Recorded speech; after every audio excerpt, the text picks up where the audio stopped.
Direktorat Jenderal Pemasyarakatan Kementerian Hukum dan HAM kembali menyerahkan 14 jenazah korban kebakaran lapas kelas 1 Tangerang pada Kamis 16 September hari ini.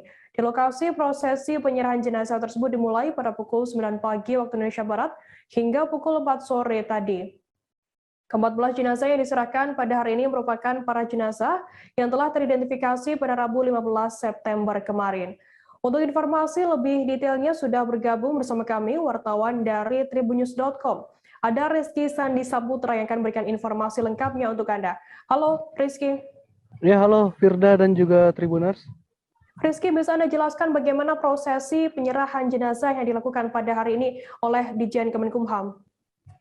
Ya, jadi Firda dan juga Tribuners, saat ini saya Rizky Sandi Saputra melaporkan langsung dari RS Polri Kramat Jati, Jakarta Timur begitu. Pada pagi tadi sekitar pukul 9 waktu Indonesia bagian Barat, pihak Ditjen PAS atau Direktorat Jenderal Pemasyarakatan Kementerian Hukum dan HAM melangsungkan prosesi penyerahan jenazah korban kebakaran lapas kelas 1 Tangerang yang terbakar pada Rabu silam begitu. Di mana pada pagi tadi total ada 14 jenazah yang sudah diserahkan oleh pihak Kemenkumham kepada keluarga gitu. Suasana haru pasti menyelimuti ruangan forensik, kedokteran forensik tempat para jenazah tersebut diidentifikasi berdasarkan data antemortem atau data selama dia hidup begitu, bahkan data postmortem atau data yang ditemui pihak kedokteran forensik atau DVI Mabes Polri, DVI RS Polri saat jenazah terbakar gitu, pasca jenazah terbakar begitu, Firda. Lantas 14 jenazah yang diserahkan pada hari ini, siapa saja? Identitasnya bisa Anda jelaskan mungkin? Ya, jadi Firda, keseluruhan jenazah yang diserahkan pada hari ini merujuk pada temuan atau berhasil teridentifikasi seluruh identitas jenazah korban kebakaran lapas pada Rabu kemarin begitu.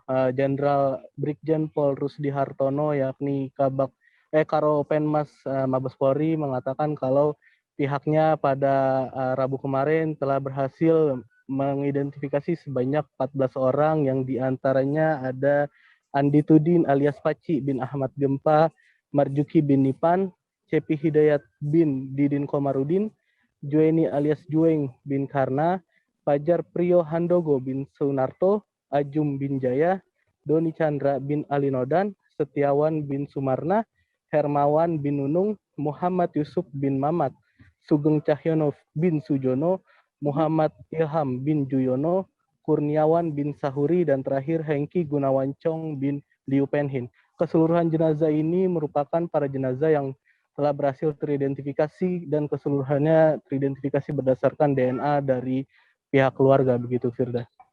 Rizky, hingga saat ini apakah masih ada jenazah yang masih diidentifikasi oleh tim DVI Polri?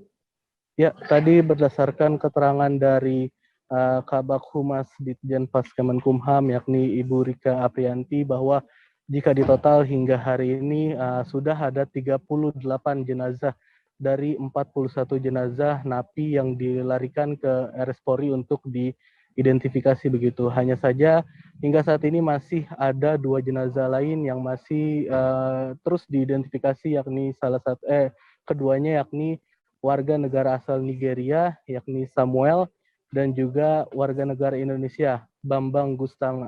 Ya, keduanya ini sudah dikenali sebenarnya dari segi fisik begitu oleh tim DVI RS Polri karena kemarin DVI Commander RS Polri yakni Kombes Pol Heri mengatakan ada kecirian khusus antara warga negara asing dan juga warga negara Indonesia yang sebenarnya sudah bisa dikenali gitu, hanya saja pihaknya masih ingin memastikan data primer yakni tes DNA dari keluarga Samuel yang baru saja atau sedang proses didatangkan dari Nigeria begitu, Rika. Firda. Rizky, lantas untuk jenazah asal Nigeria ini akan diserahkan kapan ke pihak keluarga?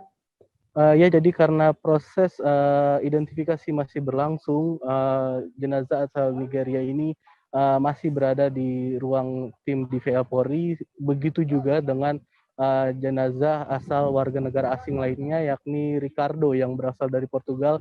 Rencananya kedua jenazah ini tetap akan diberangkatkan ke negara asal mereka melalui kedutaan besar terkait gitu, dan juga nantinya akan berkoordinasi dengan pihak keluarga begitu, Firda.